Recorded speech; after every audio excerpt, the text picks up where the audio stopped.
First things first, we have to talk about this, okay? So for those of you who remember, and I covered it yesterday, and if you don't watch every single one of my segments and every minute of all my live streams, you are part of the problem. You are why Trump won. Thank you. Here we have, just realizing as I speak faster than I normally do, that I accidentally doubled up on my Adderall today. I took it when I woke up and then I got out of the shower and I thought, oh, I hadn't taken it yet, so I took it again. So if there's any change in the pace of my speaking, it's probably because of that. Bernie Sanders put out a statement on how the Dems are bad and they should have listened to him. He's completely correct. We went over it yesterday. He's completely correct. There's no denying it. It's impossible to deny it. He's objectively correct. Anyone who disagrees with him, you're Hitler. Good. Now let's see what the response to that has been. Here is Jamie Harrison. You might know this man as the chair of the Democrats. This is straight up bullshit. Biden was the most pro-worker president of my lifetime, saved union pensions, created millions of good-paying jobs, and even marched in a picket line, and some of MVP's plan would have fundamentally transformed the quality of life and closed the racial wealth gap for working people across the country.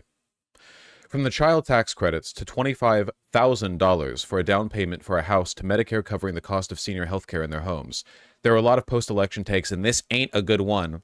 This ain't it, Chief.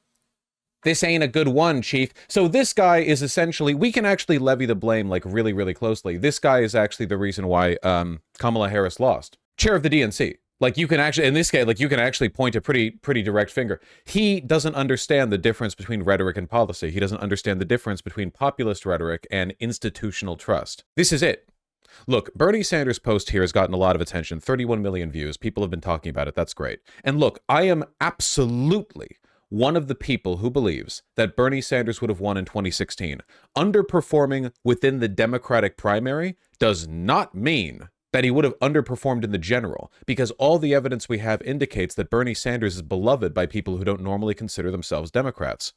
Do you remember the campaign donation map from 2020? Look familiar? You might see a few counties that shifted right this election. Do you remember? Everyone loves him. Republicans love him.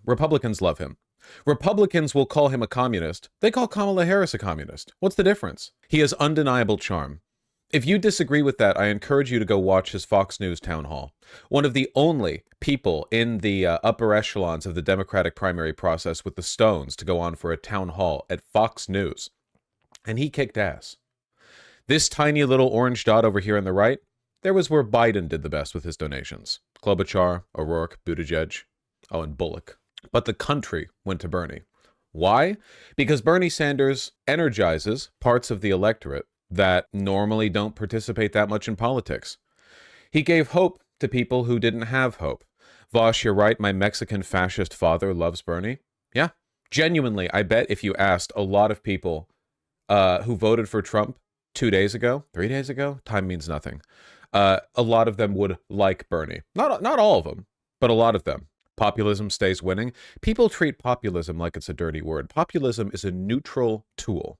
Trust in institutions can be weaponized to hurt people. Populist rhetoric can be weaponized to hurt people. Both of them, they're just rhetorical approaches. They have nothing to do with policy, which is the mistake that our beloved chair is making here. He talks about Biden's policies. Biden was the most pro-worker president of my lifetime. He's correct. Saved union pensions, created millions of good-paying jobs, marched in a picket line. Yeah. But it doesn't matter.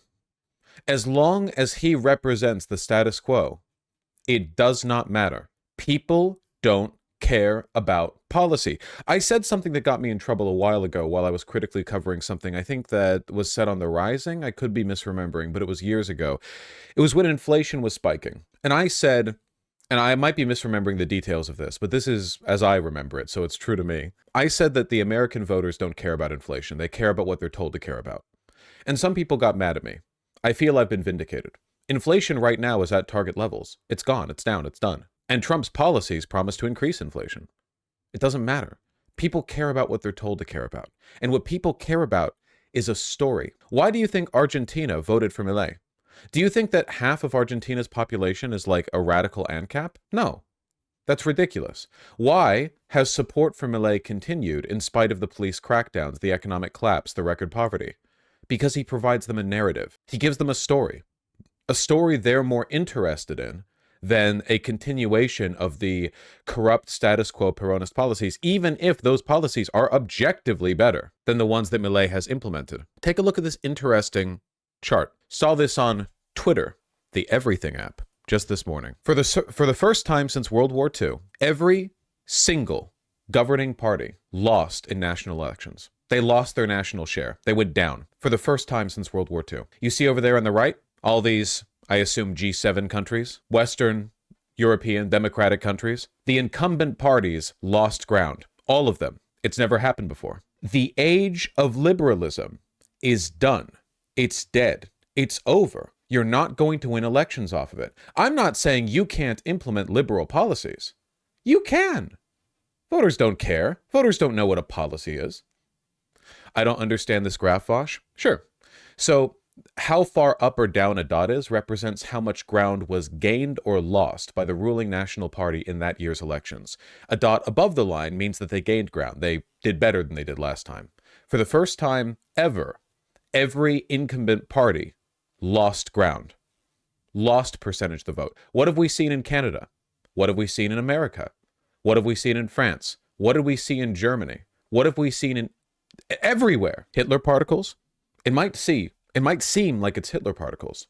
And in a lot of cases, that's true. Does this include China, Russia? No, I'm pretty sure this is a map of like Western democracies, which is fair because Western, Russia and China aren't liberal countries, so they're not really applicable in the dynamic. It might seem like Hitler particles. The truth is, people want populist rhetoric, and Hitler is the only one providing it to them. I'm sorry, that's true. It's just true. The capital class permits the growth and development of far-right populism. Everywhere they do, all over the place. They embrace it, they endorse it, they love it, because it doesn't challenge them. But they deny the growth of left-wing populist rhetoric. The closest we got was Bernie Sanders. What happened to Jeremy Corbyn? Do you remember? Corbyn, he's not a perfect politician. He's a hell of a lot better than Starmer. What happened to Corbyn? Corbyn was handicapped by his own party. Members of the Labour Party deliberately exacerbated rumors of anti-Semitism occurring within the party in order to cripple their party's chances of winning just to prevent Corbyn from being elected as PM. What's happened here with the Democrats? Do I think that the Democrats rigged things against Bernie Sanders? Well, a little bit, but like for the most part, I think that the average Democratic voter, it was pushed via manufactured consent against Bernie Sanders. Whether one considers that like a rigging, I think that you fairly could. They definitely kept their thumb on the scale. I think that in a neutral media environment, were such a thing ever possible, Bernie Sanders would have won in 2016 and in 2020. But do I think that they did anything comparable to what they did to Corbyn? No, I don't think so. However, had that run through to a general, I think Bernie would have won cleanly. Why didn't it? Because ultimately, the Democrats are beholden to their donors. They're beholden to the same logic. They can allow right-wing populism to spread, even if they push back in a superficial way, not left-wing populism. I don't think any of this sounds conspiratorial. I think so not only is it descriptive of what we've seen in the election results just a few days ago, it's descriptive of the entire Western world right now. It's a pattern so clear, so obvious, so repeatably true that I think you have to be delusional to not see it. I understand people are blinded by ideology. I don't expect the liberal listening to this to instantly go, oh, praise Marx. I get it. You don't have to agree with me on the whole like decommodified housing thing, but you have, well, I wish you would, but you don't have to. I wish you would agree with me on this. I wish you would agree with me on this. I wish you would agree with me on this. The age of liberalism is dead. You have to, or you will die with it. You can implement liberal policies. That's not what matters. What matters is the rhetoric, trust in institutions versus transformative change. We will never move beyond it if people like Jamie Harrison continue to desperately, from the child tax credits to $25,000 for a down payment. How often were child tax credits brought up in the media over the past year? Who cares? I don't. Who cares? That's a thing that happened. That's not a story. People like stories. Nobody cares. You can do as much good as you want. People want a story. People don't want to hear about how you narrowly passed a bipartisan consensus bill in order to marginally improve the lives of such and such people. Vosh, you are correct about the rich donors being the big winners of this election. Yup. Trump's victory adds a record $64 billion to the wealth of the top 10 wealthiest people in the world. Stock market surging. Bitcoin surging. They're having fun. Are you? All of this was for them. This wasn't for the Nazis. This wasn't for the white nationalists. This wasn't for anyone but them. They pulled the levers. They control the strings. They bought this election. It worked. And if you don't get that, there's nothing that can be done. This was the moment that Kamala Harris lost. You've seen this clip a million times. I don't care. We're going to see it again. It's so devastating. I genuinely, the fact that she said this is, again, it's like, this is like a historic fumble that's going to go down forever. Well, if anything, would you have done something differently than President Biden during the past 4 years? There is not a thing that comes to mind in terms of, and I've been a part of most of the decisions that have had. Insane. At a time when approval for Biden is low, satisfaction in the direction of the country is low, to say you are fundamentally exactly the same as the incumbent in an era of anti-incumbency, I don't know if there's anything Kamala Harris could have done to win this election with the scales being tipped as they were. But this guaranteed a loss. And I'm only saying that now in retrospect. At the time, I thought this made things worse for her. I didn't realize how bad it was. I didn't realize how badly this had gone. In what was otherwise an anodyne talk show appearance, Ms. Harris was asked if she would have done something differently for Mr. Biden. She paused, then said, "There is not a thing that comes to mind." In their group texts, Trump advisors rejoiced. They were stunned Ms. Harris did not have a ready-made answer to such a foreseeable and strategically important question. Mr. Blair, the campaign's political director, told the team they needed to get the clip seen by as many voters as possible. By that afternoon, up to 10 million voters received text messages containing the clip in their cell phones. Television ads broadcasted to tens of millions more over the following weeks. And can you blame them? It's a totally unforced error. The Democrats have the numbers. They knew that support for Biden was down, that faith in the country was down. They knew that Kamala Harris's surge in popularity through the DNC was entirely down to her being a breath of fresh air after Joe Biden. And this was said anyway. Why did you not say abortion? Well, to be fair, if Kamala Harris had said anything meaningful, she would have been lying. She is the same. Every Democrat is the same. They all want the same things. They all push the same things. They don't believe in anything except what their, the consultant class tells them they can get 51% approval on. They're shiftless. I say that with my definition of the word, not yours. You. They're shifty. They're anti-xenophobia when Trump is in office, pro-xenophobia when they're in office. They ardently defend trans rights when Trump's in office. When they're in office, they'll follow the law. They don't have beliefs, so they don't have a story. They don't have a spine, so they can't tell you one. Shifty Adam Schiff. I'm not saying that liberals are evil. I'm not saying that they're the greater evil. Liberal policy is objectively better than GOP-era policy right now. There's no denying this. Liberals suffer right now from a fundamental inability or unwillingness to understand that their time is over. I'm not saying that it's like, oh, it's 1917 again or something. I'm just saying you need to know the dynamic is shifted. It's been shifted for like a decade now. After 2008, it's all been downhill. Obama did way worse in 2012 than he did in 2008. Then Trump won. Hillary had a historic loss. Biden won because of COVID. And now Kamala Harris lost even harder. Kamala Harris lost an election nobody expected her to lose by. I thought Hillary Clinton would lose. I had a feeling. I didn't think that Kamala Harris would lose by margins like this. Nobody saw. The death spiral is worsening. You have to wake up. This isn't about Jill Stein. This isn't about Gaza on either side. It's not about lefties being too pro-Palestinian or pro-Hamas or whatever and it's not about Democrats being too pro-Israel. If you think either of those things, you're too online. You need to wake up. This isn't about leftists. The leftists are dead. They're not real. The political project is done. Bernie didn't even run in this primary. There was no primary, but you know what I mean. That political project, it's not operating right now. And if you think this has anything to do with Gaza, Israel, Jill Stein, uncommitted voters, whatever, it's not. It's about the DNC not being able to adapt to an era where all you have is a narrative. And if they don't shift, then they will never win. They will never, ever, ever win. Don't forget, Republicans didn't just win in some areas. Republicans won in every part of the country, everywhere, the whole damn country, with the exception of a few suburban areas in like Colorado and Georgia, with the exception of a few very small, like northwestern Washington. Overwhelmingly, everyone shifted right. And you know what? It's not because more Republicans turned out. Less Republicans turned out. It's because basically no Democrats turned out. Why? Narrative. Still not Colorado, but Utah? Both. There were some good state wins in Colorado. Colorado did well in state victories. But yes, Utah had a few districts that shifted left for the presidential. They went from like plus 97 to Trump to plus 91 to Trump. It was great. It was a stunning victory. Do you think we should still vote against them if they keep running these same status quo politicians? I don't know. I don't know where to go from here. The Democrats are ultimately beholden to the capital class, to their donors. You know, that's the reason why this wasn't the end of it. You know why? Because this represents the donations made by the people, not by corporations. Sanders won the hearts of the people, but the people don't choose who gets to win the presidency.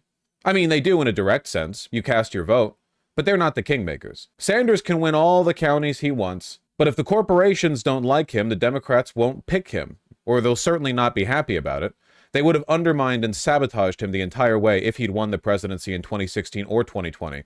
The lobbyists would have gotten to every other Democrat. Bernie Sanders, every time he passed anything good, any executive order, anything, they would have sabotaged him. Any bill he tried to put forward, unanimous consensus, bipartisan non-support. They would have shut him down. It's the capital class. It's the capital class. It's the wealthiest people in the world, and they hate you. They hate you. They don't even care if in an absolute sense the world gets worse for everyone, including them. They don't care if they have to weather out the rest of their wretched lives in an apocalypse bunker in Hawaii or the Philippines or some undiscovered island that we don't even know about. They hate you. Every single one of the wealth, of the capital class, of the donors, of the businessmen who denounced Donald Trump on January 7th, 2021, they've all come crawling back. All of them. All of the people. I saw Piers Morgan kissing Donald Trump's ass. I saw Jeff Bezos kicking Donald Trump's ass. It's all fealty. If you continue to cede ground, if you continue to allow these people to choose the winner, then this is just going to happen over and over and over and over again. Over and over again. We will never move forward. It's got, like every election, it's going to be this and this. You poll all of these people, what do they want? They want free healthcare. They want better job security. They want paid sick leave. They want maternal and paternal leave. Then who do they vote for? This. Every election from now on until the end of time, until you die and your children die and your grandchildren die, it'll be this. Until the Democrats or whoever else are able to provide a compelling counter narrative. And it can't just be another status quo Democrat politician stepping forward and saying, I'm going to do, like an Obama, I'm going to do things differently. And then the thing differently, well, he talks good. He's real funny. You need to really hit it. You need to make the capital class scared. Bernie Sanders could have won doing that. All we need is Democrats with the spine to back him. My mom is a crazy MAGA, and she told me back during the primaries when Bernie was running, she would be interested in choosing between Bernie and Trump. It's true. It's true. And I've been saying it my entire career. It's been like this the whole damn time. But Democrats don't listen to the average American. Here, I saw a tweet that perfectly described this. The reason why I know that no one in the pundit class actually speaks to Trump voters is that I have. And what I hear is overwhelmingly the most incoherent nonsense you can imagine. Everyone wants to try and rationally construct some kind of coherent ideology, but there's nothing. It's all id. Well, that's America for you. Sorry, that's the voter base you have to work with. Like it or not, that's what you have to deal with. And if you're dealing with a voter base that's all id, you're not going to convince them with, Pell Grants to people who open businesses for 3 years in an underprivileged community. Narratives. A lot of Bernie or busters just became Trumpers. I mean, Joe Rogan. Is that not indicative enough? I know he's an idiot, but so are Americans. He's the perfect litmus test. He endorsed Bernie, then he endorsed Trump. How? Why? Well, it makes sense if you follow, the patterns and don't delude yourself into thinking that, magically, somehow it's just because, every single American just hasn't been given the right, policy prompt. There will be Democrat consultants who want to move closer to the center, who will say that the problem with the Democrats is that they went too left-leaning. Those consultants work for them. It's all part of the plan, man. They work for them. Democrats didn't get too left-leaning. They shifted far right on immigration. They shifted to Trump's 2016 position, more or less. They dropped trans issues entirely. They stopped talking about queer people. What, is being pro-choice now, too far left? The only way Democrats can win is by being pro-life, even though the majority of Americans are pro-choice? Wake up! It's not about spite. It's not about epically owning the Democrats or anything. I know that there are going to be people on the left who want to, they want to be the smuggest guy in the death camp. I don't want to be the smuggest guy in the death camp. I want to be the smuggest guy outside of the death camp, okay? I want to win. The political project here, it's about winning. I'm setting my bar low. I'm not talking about, Bernie Sanders somehow winning, even though he's 500 years old, or Lenin reemerging and winning. Or, I'm not talking about some crazy edge case like uncommitted voters in Michigan somehow strong-arm the entire country into voting for, Rashida Tlaib for president. I'm talking about a moderate Democrat winning. That's the goal right now. I'm talking about like a baseline. If you can't even meet that line, how can you criticize me for being crazy? How can any liberal ever be smug to me when this is what they get? When this is what you want? On what basis? What empirical grounds do you have to be smug to me? Smarmy liberals with their, oh, you leftists and your insane theory-driven, ideas. What are you talking about? You got to wake up. You got to live in reality. This is the reality that you have created. I didn't choose Kamala's talking points. They did. The Democratic chair did. Your ideology did. Liberalism did. We're both in the camps together, man. We're both suffering here. Maybe choose a different strategy before you get us all killed. Trump won the popular vote. The reality is that this America unmasked. Wrong! Trump got fewer votes than he did in 2020. This isn't everyone turning out for Trump. This is no one turning out for Kamala. No one likes her. No one cares about the narrative. No one cares about the message. It's not, Americans haven't shifted to the right. Not significantly, at least. It's that no one cares about what's being offered on the left. 2020 was the only election where the largest block of people wasn't not voting. The largest block of voters was not voting. Now we've gone back to that. Now, once more, the largest block didn't vote. Apathy won again. How do we shift the narrative? Like and subscribe, hit the bell for notifications, and donate if you like the content. Thank you.